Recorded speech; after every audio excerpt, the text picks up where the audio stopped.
الحمد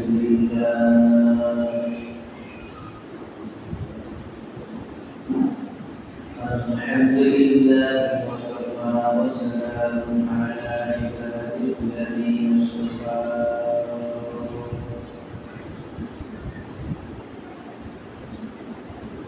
أما بعد فأعوذ بالله من الشيطان الرجيم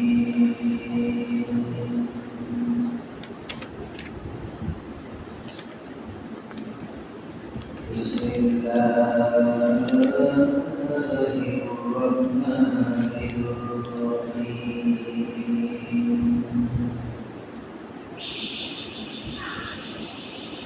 يا أيها الذين آمنوا اتقوا الله وابتغوا إليه الوسيلة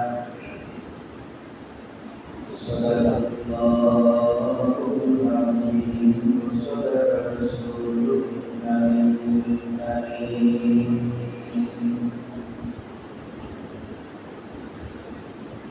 قال رسول الله صلى الله عليه وسلم لما توفى آدم وزينا قال ربي أسألك بحق محمد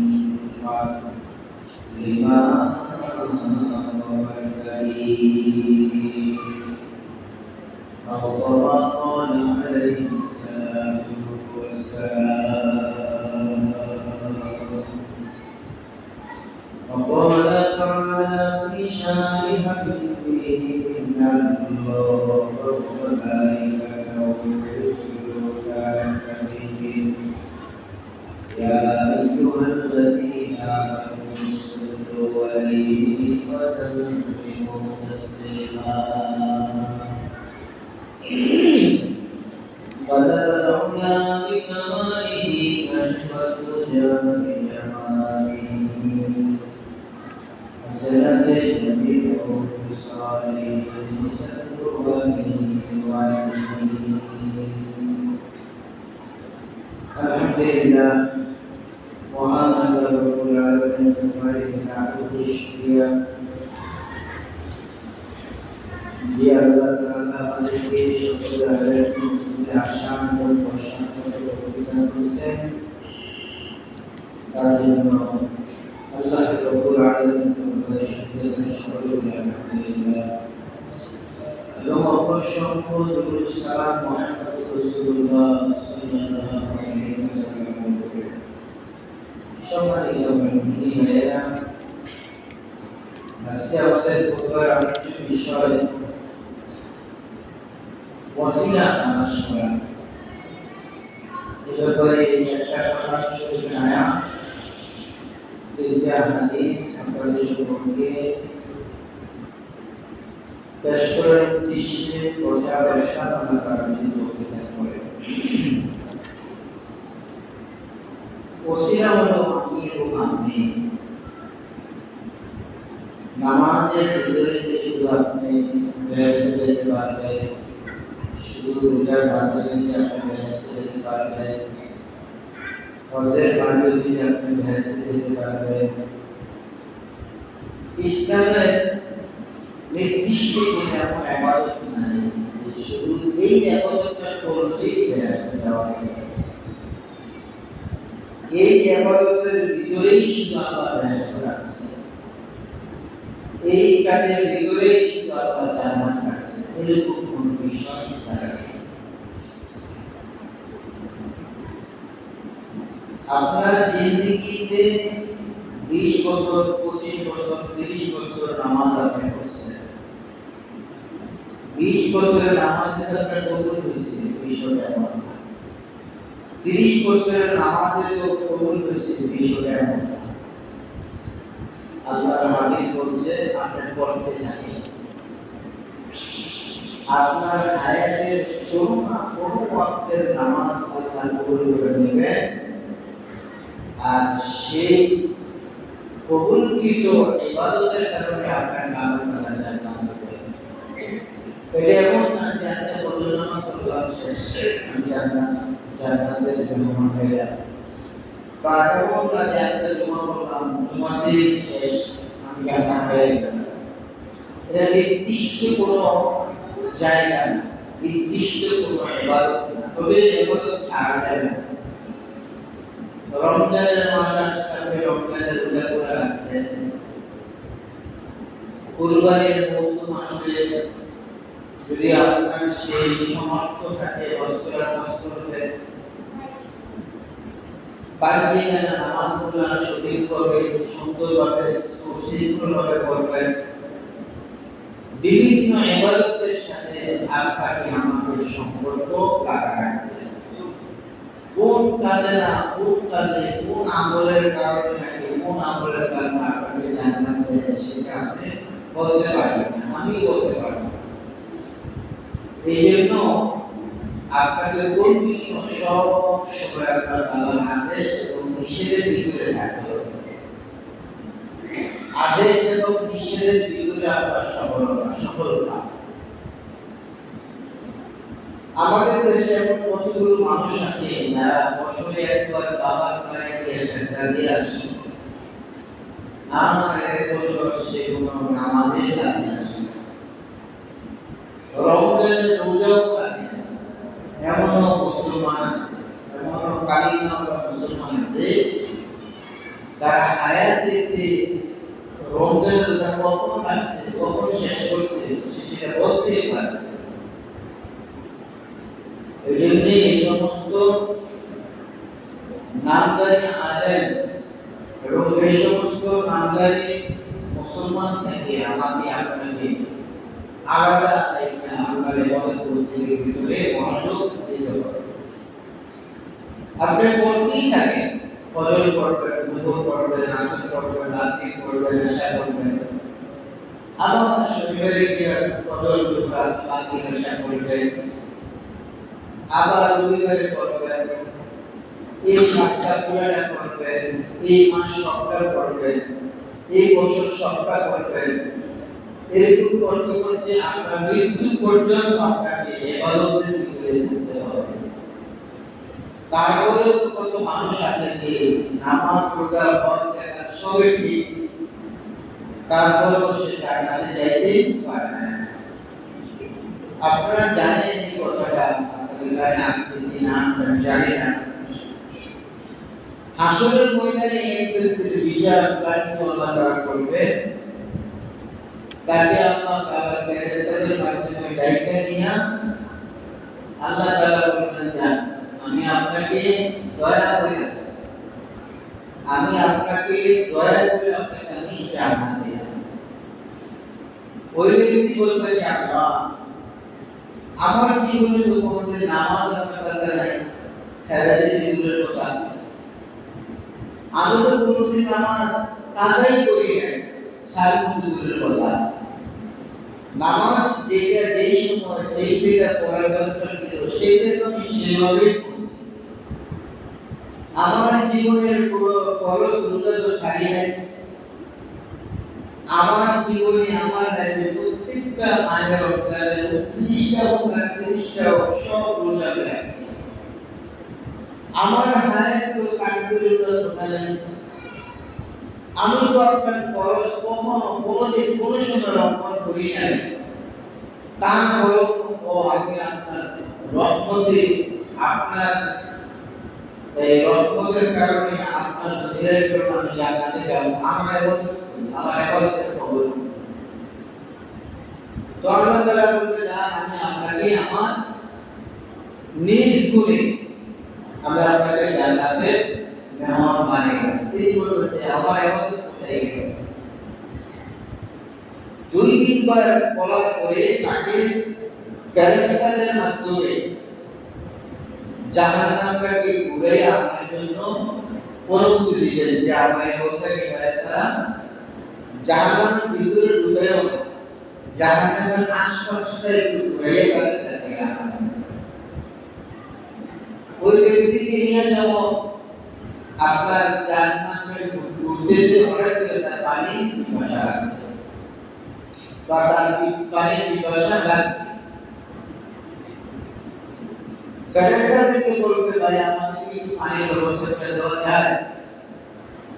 ফেরেশতারা বলবে যে এখানে পানির কোনো ব্যবস্থা নাই, পানি দেওয়া হবে না।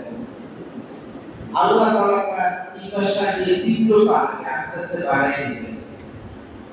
সে যখন পানি খুঁজবেন, ফেরেশতারা বলবে এখানে পানি দেওয়া যাবে না। হাদিসে আসছে যে তার পিপাসিত অবস্থা এমন এক পর্যায়ে দাঁড়াবে, সে বলবে ভাই বা ফেরেশতা ইমেল করে যে আমাকে একটু পানির ব্যবস্থাটা করে দিয়েছে, আমি আর হাঁটতে পারতেছি না। ফেরেশতা বলবে এখানে তো আপনার কাউকে সমস্যা পেতে ফ্রি কোনো পানি পান করানোর ব্যবস্থা আমার কাছে নাই। বলে আপনার কি লাগবে? বলে আমার আপনার জীবনের ইবাদত লাগবে। কেমন? 1 বছর 2 বছর 3 বছর 1 বছর ইবাদত, বলে আরো বেশি লাগবে। তার পিপাসাটা এমন এক অবস্থায় গিয়ে দাঁড়াবে, সে মরণের সম্মুখীন হবে পানি খাবে। এক পর্যায়ে সে বলবে ভাই জীবন দশায় আমার জীবনের যত ইবাদত বন্দেগী আছে, নওয়াফের ইবাদত বন্দেগী আছে, সব ইবাদত বন্দেগী আমি আপনাকে দিয়ে দিলাম, বিনিময়ে আপনি আমাকে একটু পানি পান করার ব্যবস্থা করে দেন। ফেরেশতা বলবে যে না, আমার নওয়াফের ইবাদত দ্বারা আমি কাছাকাছি করি না, নিজে বলেন আপনার ফরজ ইবাদত না। তো সে বলবে আমার হায়াতের যত ফরজ ইবাদত আছে, সব ফরজ ইবাদতগুলো আপনি নিয়ে যান, বিনিময়ে আপনার আমাকে একটু পানি পান করার ব্যবস্থা করে দেন। ফেরেশতা তাকে পানি, 1 গ্লাস পানি পান করার ব্যবস্থা করবেন। শুরুতে আমাদের ইচ্ছা, আল্লাহর ইচ্ছা। পানি পান করার পরে বলবে যে আপনি যে পিপাসা শেষ হয়েছে তোরা, বলে সবাই আমার কাছে চলে যাবে। হাদিসে আছে এই ব্যক্তিকে ফেরেশতা নিয়ে আল্লাহ দরবারে যায়। যাওয়ার পরে আল্লাহ রাব্বুল আলামিন এই ব্যক্তিকে জিজ্ঞাসা করবেন যে কোন থেকে আসছে? বলে আল্লাহ আমি জাহান্নাম আমাকে ঘুরে আসছে। কি অবস্থা? বলবে আমার পিপাসিত অবস্থা এমন হয়েছে যে আমি পানি পান না করলে মনে হয় শেষ হয়ে যাবে, অবস্থা হয়ে গেছে। তখন আমি আমার সমস্ত ইবাদতের বিনিময়ে আমি ফেরেশতা থেকে 1 গ্লাস পানি ক্রয় করে পানি পান করছি।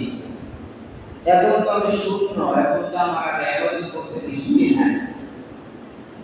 আল্লাহ তাআলা তাকে জিজ্ঞাসা করবেন যে 1 গ্লাস পানি পান করার ক্ষেত্রে গিয়ে যদি তুমি তোমার জীবনের সব ইবাদত বন্দেগী ফেরেশতার কাছে বিনিময় দিয়ে দাও, পানির বিনিময়ে, দুনিয়া থাকাকালীন তোমার হায়াতে, তোমার জিন্দেগিতে তুমি কত গ্লাস পানি তুমি খাইছো? তুমি বুঝ হওয়ার পর থেকে নিয়ে এই আজকে মৃত্যু পর্যন্ত কত গ্লাস, কত জগ, কত কলস পানি তুমি পান করছো? 1 গ্লাস পানির বিনিময়ে যদি তোমার হায়াতের জিন্দেগির সমস্ত ইবাদত বন্দেগী ফেরেশতাকে দিয়ে দিতে হয়, তাহলে তুমি যে তোমার জীবনকালে তুমি যে পানি পান করছো, প্রত্যেকটা গ্লাস পানির বিনিময়ে যদি এরকম তোমার হায়াতের জিন্দেগির ইবাদত দেই, তাহলে তুমি তো আর পানি পান করতে পারবে না। এইবারে সেই ব্যক্তির বুঝে আসবে বা সে বুঝছে যে আল্লাহ আসলে নামাজগুলো, হজ, যাকাত এগুলো কোনো সাবজেক্ট, আপনি যাকে করুণা করে, মায়া করে, দয়া করে, মেহেরবানি করে তাকে জান্নাত দিবেন, সেই সকল কাজ। আর আপনি যাকে মায়া না করবেন, দয়া না করবেন, তাকে জান্নাত না দিয়ে জাহান্নাম দিবেন, আপনার হাত থেকে সরার কোনো ব্যবস্থা, কোনো বন্ধের কান্দে নাই। অতএব আল্লাহ পাক রব্বুল আলামিন বলে যান, আমি আমার নিজ গুণে, আমার দয়ার কারণে আমি আপনাকে কি করলাম?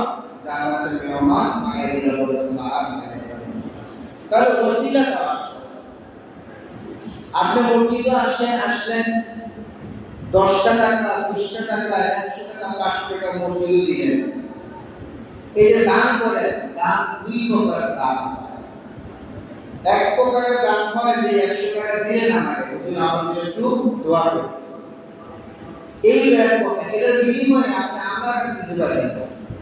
কেন?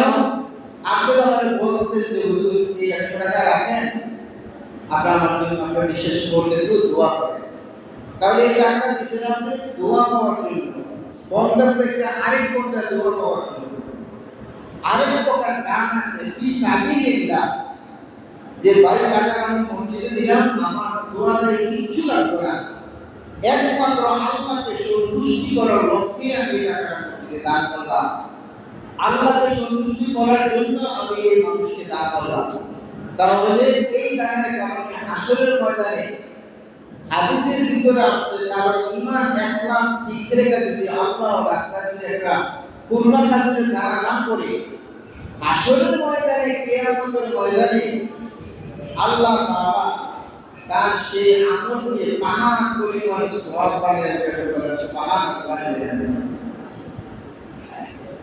এই জন্য আমার ভাইয়েরা ফরজ ইবাদত তো করবেনই, নওয়াফল ইবাদত করবেন, সুন্নত করবেন, কিছু ওসিলা মানুষের সাথে ভালো ব্যবহারের কিছু ওসিলা, মানুষকে কিছু টাকা পয়সা দিয়া ওসিলা, মানুষের তার অভাব কন্ট্রোলের কিছুদিনের জন্য তার ভরণ পোষণের দায়িত্বটা দেওয়া, দায়িত্ব নেওয়া, এরকম কিছু ওসিলা দেওয়া।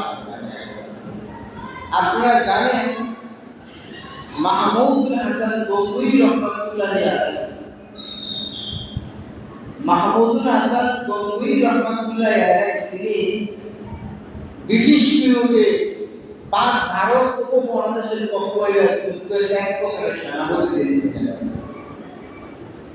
মাহমুদুল হাসান গঙ্গুই রহমাতুল্লাহ আলাইহি জিংলার কলমের মাধ্যমে তিনি লিখতেছেন কিতাব।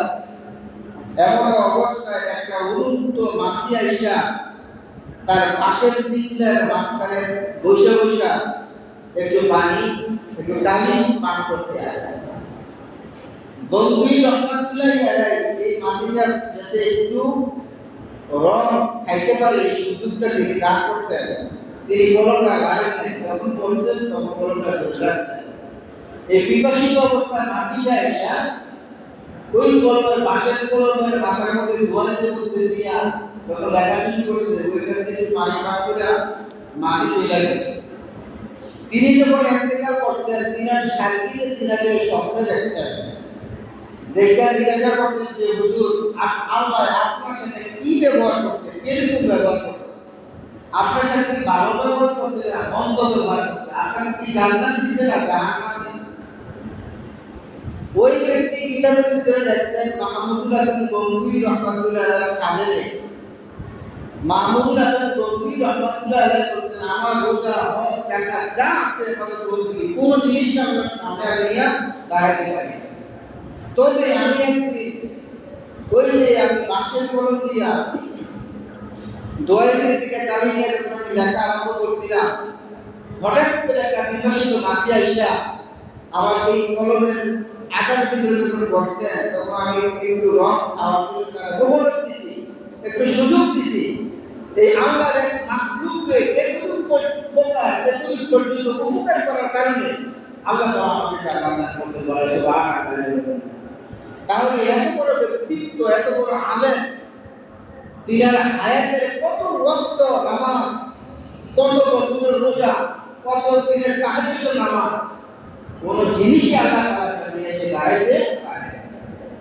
অথচ সামান্য একটা জিনিস একটু মাসিরে একটু কলমের একটু কালি খাওয়ার সময় দেওয়ার কারণে তিনাকে এই জিনিসটা আল্লাহ কবুল করছেন। এক বদৌলতে বিলীন আল্লাহ তাআলা তাকে জান্নাত দিয়েছেন। আপনারা আরো একটা কথা জানেন, যেহেতু ওসিলা তালাশ করার জন্য বলছেন যে আপনারা বলছেন ইবাদত বন্দেগীর পাশাপাশি কিছু ওসিলা তালাশ করা। অসহায় পিতা মাতার ছেলে রাস্তা দিয়ে যাচ্ছে, খাবারের ব্যবস্থা নাই, তার মাথার উপরে হাত বুলিয়ে তার একটু শারীরিক স্বাস্থ্যের খোঁজ খবর রাখা, তার পরিবারের একটু খোঁজ খবর নেওয়া হতে পারে। এই ওসিলাটা কাল কিয়ামতের ময়দানে নামাজ পড়া হজ জাকাতের আগে এসে আপনাকে সাহায্য করার মতো সুযোগ আল্লাহ তাআলা দান করেন। আপনারা এই কথা আমার মুখ থেকে অনেকবার শুনছেন যে এলাকার ভিতরে বৃষ্টি না হওয়ার কারণে আজ থেকে 15 বছর 20 বছর আগে জলপুরের হুজুরদেরকে এলাকায় থাকতেন, আরে বলতো হুজুর দীর্ঘদিন বৃষ্টি হচ্ছে না, একটু দোয়া করার জন্য বৃষ্টি হয়। বা সমাজে যদি কোনো মহামারী কলেরা ডায়রিয়া হতো, তাহলে বড় বড় বুজুর্গ আমাদের কাছে দোয়া করে।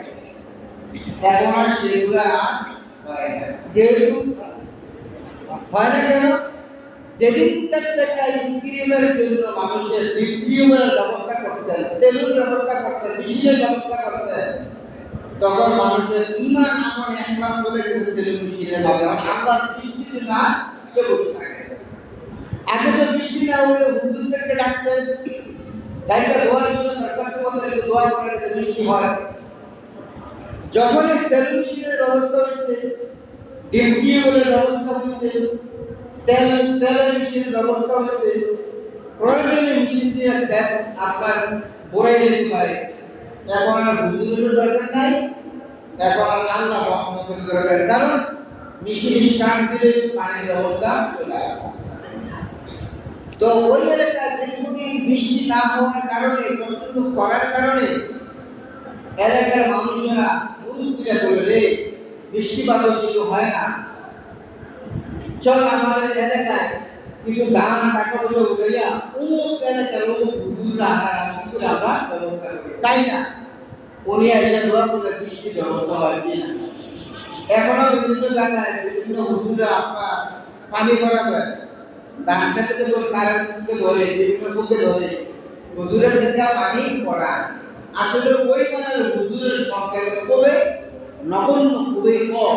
আমরা যারা আছি, আমরা হচ্ছে ওই মানুষটা যোগ্য ইমামটা না থাকার কারণে আমাদেরকে এই কোনোভাবে সরকারে দিয়ে নামাজটা পড়ানোর জন্য আমরা, যেহেতু আমাদের ওই পরিমাণে এলেও নাই, আমলও নাই, আর আমাদের ফুয়ে ওই কাজও হয় না, দোয়া বৃষ্টি আসে না, দোয়া বৃষ্টি বন্ধ হয় না। বিদায় কিন্তু আপনাদের যে দোষ এমন না, আমাদের যারা মসজিদ পরিচালনা করে ইমাম বা খতিব, আমাদের আমল আখলাকের ভিতরে বিভিন্ন ঘাটতি দেখা দেওয়ার কারণে সমাজের ভিতরে বিভিন্ন মহামারী, বিভিন্ন সমস্যার সম্মুখে মুসল্লি হয়ে যায়, ইমাম সাহেব হয়ে যায়। তো এরকম ভাবে সবাই একটু চিন্তা ভাবনা করে এলাকার সবার থেকে মাটি, সবার থেকে কিছু টাকা পয়সা কালেকশন করা চলে যাচ্ছেন। রাস্তার কিনারে এক দেহ ব্যবসায়ী মহিলা, সে পুষ্কুরের হক আর ইন্দ্রার হক আর কুয়ার মতো সেখানে সে গোসল করতে আসে। সমাজের কমিটি কিন্তু যারা টাকা কালেকশন করতেছে, তারা গিয়ে বললো যে সমাজে কিছু টাকা পয়সা দিচ্ছে, লোকগুলো দূরে আনবো, তুমি কিছু দিবানি, আল্লাহ রাস্তা যদি দাও এর শরীর কর। তো মহিলা বললো, আমি হলাম একটা অসৎ মহিলা, আমার টাকা পয়সা দিয়ে আপনাকে কোনো লাভ আসবে। এই মহিলা ঠাট্টা করে এই কুয়ার থেকে কিছু পানি হাতে কুড়ি করে নিয়ে ওই যে জায়গা টাকা কালেকশন করার জন্য গেছে, এতারা উঠবে পানি মাছ। এই পানি যখন মাছকে দিয়ে দেন, আমি আল্লাহর রাস্তা দেওয়ার মতো আমার কিছু না, তবে পানিটা আমি আল্লাহর রাস্তা দান করলাম। তার ইমানটা ঠিক থেকেই করছে যে পানিটা আমি আল্লাহর রাস্তা দান করলাম, নেন পানিটা নিয়ে আসেন।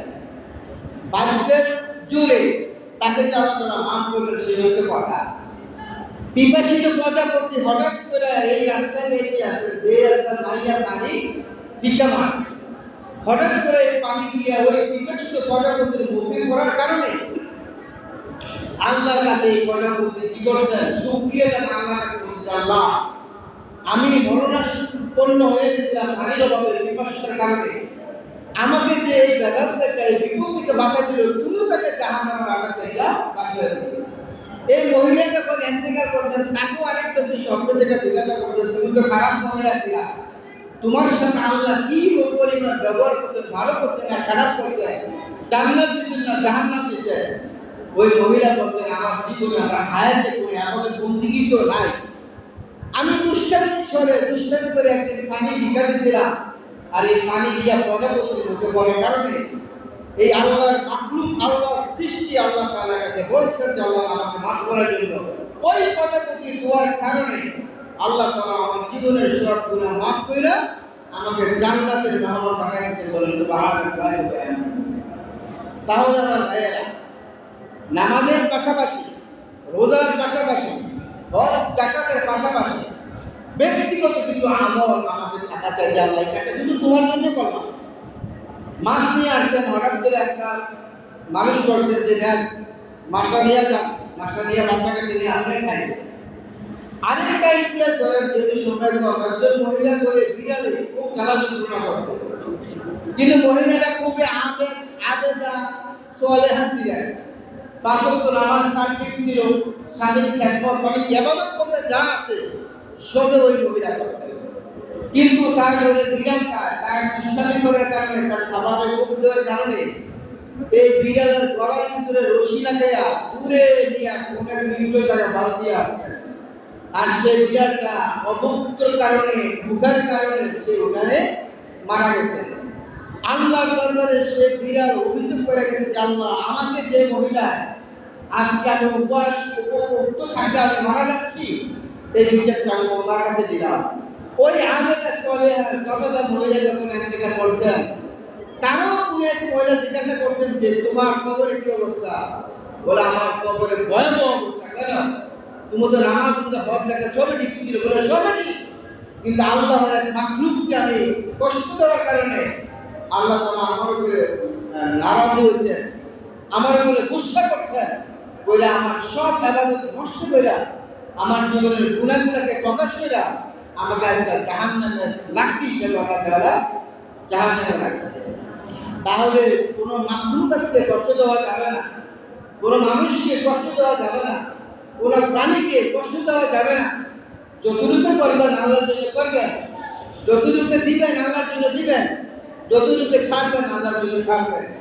আল্লাহ পাক রব্বুল আলামিন আমাদের সকলকে সহিহ সালামতে আল্লাহ রাব্বুল আলামিনের ইবাদত ফরজগুলো করার তৌফিক দান করো, ওয়াজিব কাজগুলো আমল করার তৌফিক দান করো, নামাজের সুন্নাত আমল করার তৌফিক দান করো, পাশাপাশি আমাদের কিছু ওসিলা স্বরূপ কিছু কাজ করার মতো তৌফিক দান করো। সকলে বলেন আমিন। ওয়া আখিরি দাওয়ানা আলহামদুলিল্লাহি রাব্বিল আলামিন। যারা পরে আসছেন মেহরবানি করে তাদেরকে কাবুল মালা করেন।